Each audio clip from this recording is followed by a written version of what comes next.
So lambs are fed. These two ladies were fed. Now I'm gonna let these guys out, but they're not going down to the field because we've got a white hoarfrost on. So this is needs opening with some.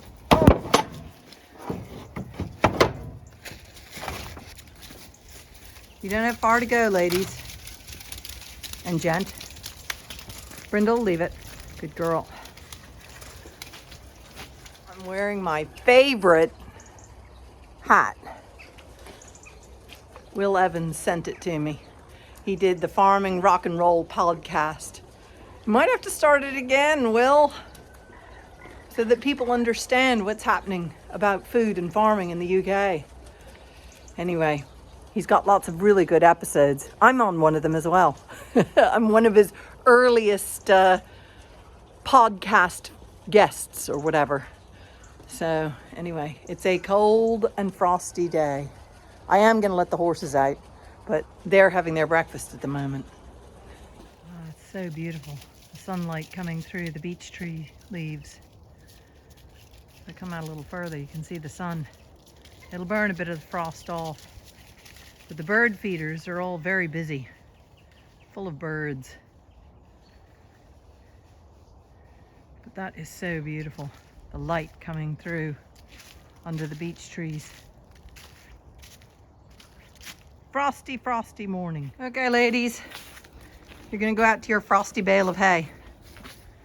Okay? I'll let you out first so that you don't panic and feel like you're being left behind. Can you move your, yeah.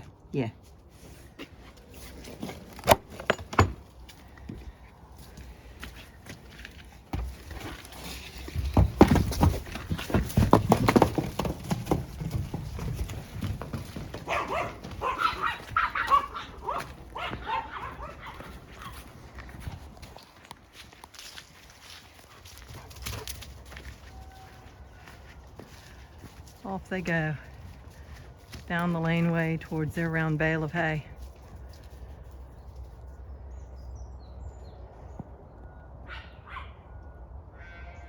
So I've closed the gate on the horses, but I wanted to show you what I meant about the frost. When you're walking on frosted grass like this, you leave an imprint like that, and all those frosted cells will now shatter. So everywhere that I'm walking on frosted grass over the next weeks, it'll go it'll die back. Not dead, it just dies back because I've shattered the connection of nutrient flow because it's frozen. And this is what hoarfrosts do, is they frost everything back.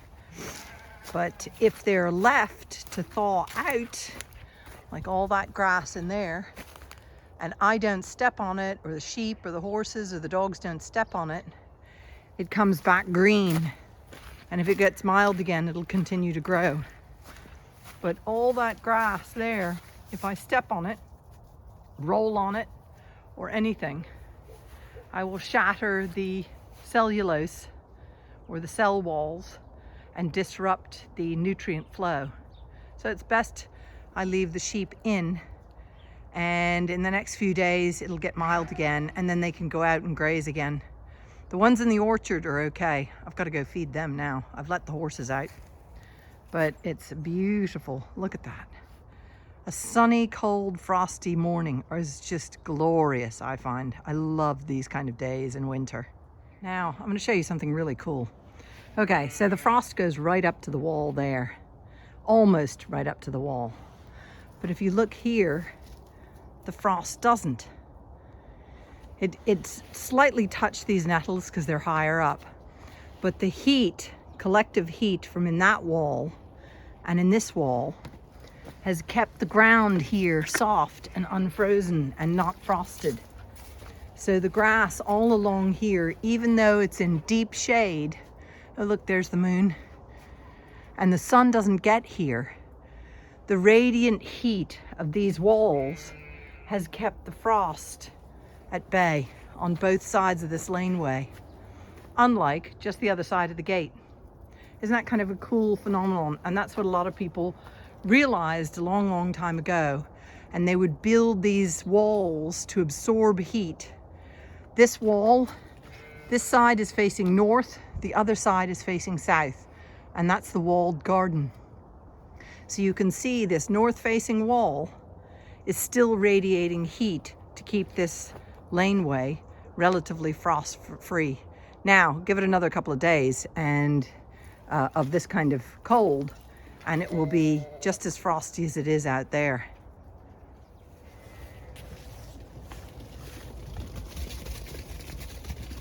Leave them be, Java. Java. Java. Leave them be. Inca, that includes you. Okay. Now, I've got to go up to the shed and make sure their hay is okay and refill their hay racks. They're the only ones that are out because they're in the orchard and they have shelter and they have hay. So I've got to go and check their hay. This is so sad. My whole lifetime, my grandfather's lifetime, this aquifer has always been up to there. Local mining company, which is internationally owned, is pumping the groundwater out. So that's basically 3 feet of groundwater is being pumped out. It's 3 feet below level. And that's because the mining company needs to get the gravel. But my concern is all the trees that have been living off of the height of the aquifer, the water underneath this limestone place, now are going to be thirsty during times of drought when they usedn't to be. But so this is criminally environmental. It's it's a crime to the environment, yet it's seen as fine by government officials and business because it makes jobs. So let's just kill the environment for jobs. Yes, we need jobs, we need to eat, but we need to think of something else because this is not going to be good in the end. Loads of windfall apples still for the sheep to eat. Their grass is all frozen. And let's see, they still have hay, but I'm going to reload their racks. You can see they still have hay here and over there. I left these empty because there's not that many sheep up here, so I'm going to put more hay in for them though. Anyway, Java's having a lovely time eating an apple. What you eating, Java? You having an apple? Clever boy. Okay, I've done some refilling. Yeah, gonna close this gate. So, done some refilling. Look at the light. Oh, it's gorgeous. That light all the way over there. The birds are flying up and down, eating windfall apples. There's such a gorgeous light. The sun is low, rising, and the ground is all frosted white. I love this gate that I saved. It's so beautiful. People used to throw those out, so I saved loads of them. That one was in a river. Anyway, gates. Ancient cast iron gates. Well, they weren't cast. They were forged by blacksmiths. Okay, hay done. Horses out. Sheep fed. Chickens fed. Cats fed. Dogs fed. I have to do the doves now. Feed the doves. Java, Java, leave them alone. Nope, Java. Come on. Good boy, leave them alone.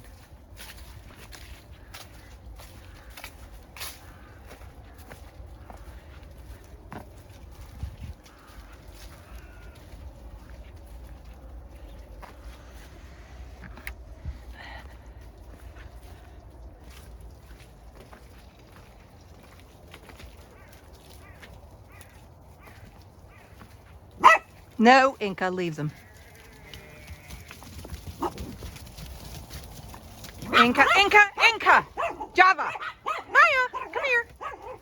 Come here. Java's. Come on, Java! Java! Come on! Good boy. Okay.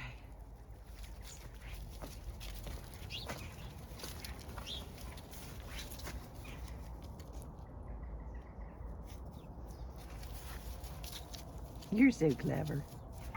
Yeah, you're so clever. So the water tank is frozen, which means hopefully inside here is not too frozen. Let's see. The temperature went down to 1, which means I've got to get the kerosene heater going. Where's the kerosene heater? There it is. So it's very chilly down here. I've got to stuff that edge over there with bubble wrap and fill this water tank up because the water heats up and it's like a radiator. Anyway, that's another job that I've got to do today. These are my wildflowers all coming up. Well, that's honesty, that's not a wildflower, but these are different knapweeds, devil's bit scabies, etc.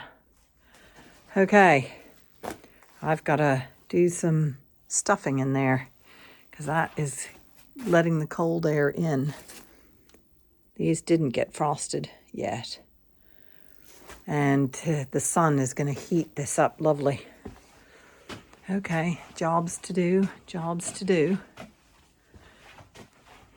Okay, I've done a whole bunch of work in here today. What's the temperature? 7. So, filled more barrels of water. Somebody wants in. Who's scratching at the door?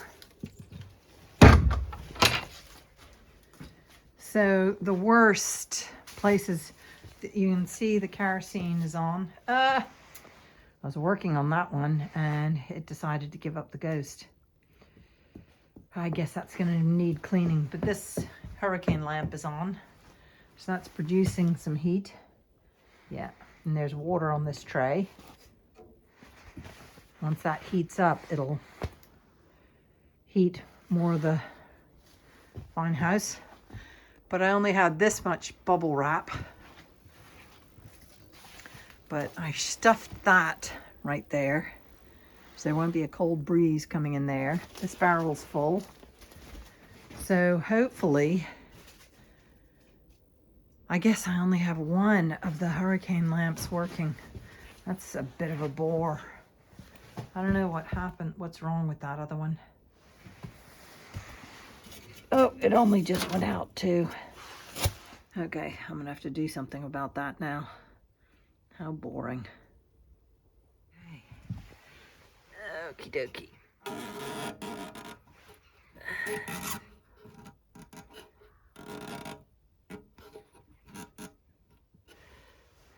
Now, flames are down.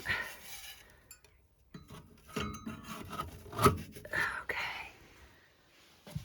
And they're still going. Yay. Okay.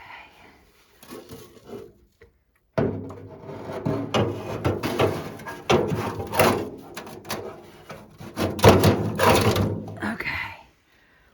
2 lamps going. Okay. Yay. That's done. Just didn't take, I guess the wicks hadn't soaked enough kerosene up. And it looks fine now. So hopefully that'll last. Okay. Nope, we're going out. Come on. Come on, Inky Dink. Come on. No, we're coming out. Come on. Hey. Good dogs.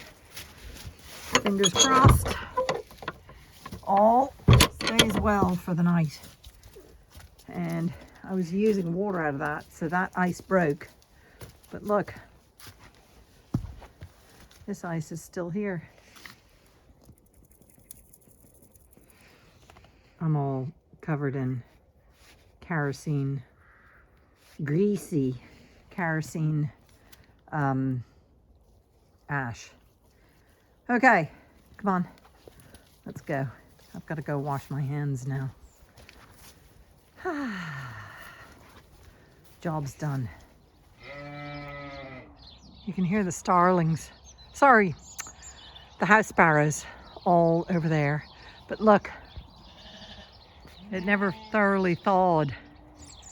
And I'm gonna bring the horses in early because that's coming from the southwest and there's a lot of rain in it, or snow, one or the other, don't know. So I'll feed these guys later. But I'm gonna get the horses in now so that I don't have to do it in the dark, in the rain. Come on, girls, come on. Yeah, come in before it rains. It's gonna be a sleety, nasty rain. Atta girls. Come on.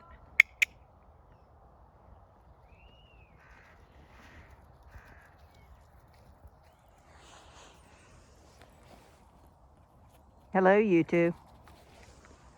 Atta girls. Cat is down there.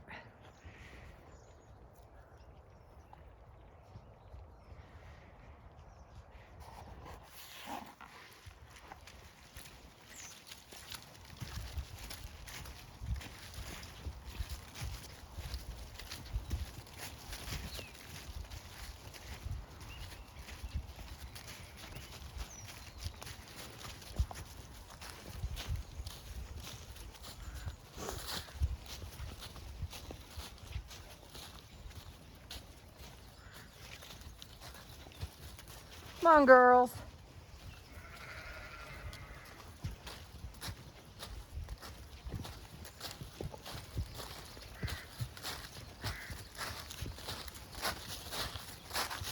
Good girls.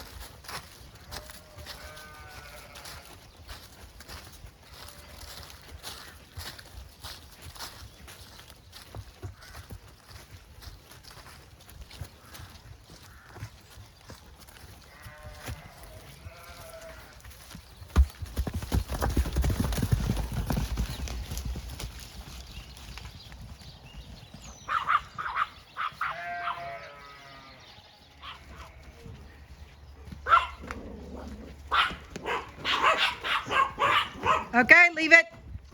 Good dogs. Huh. So she only took a mouthful of her daughter's food. Good girl. You're such a good girl. Yes. And you're a good girl this time. You've been bad girl many times, but today you were a good girl. Okay. Some of this isn't. There we go. And lock that door.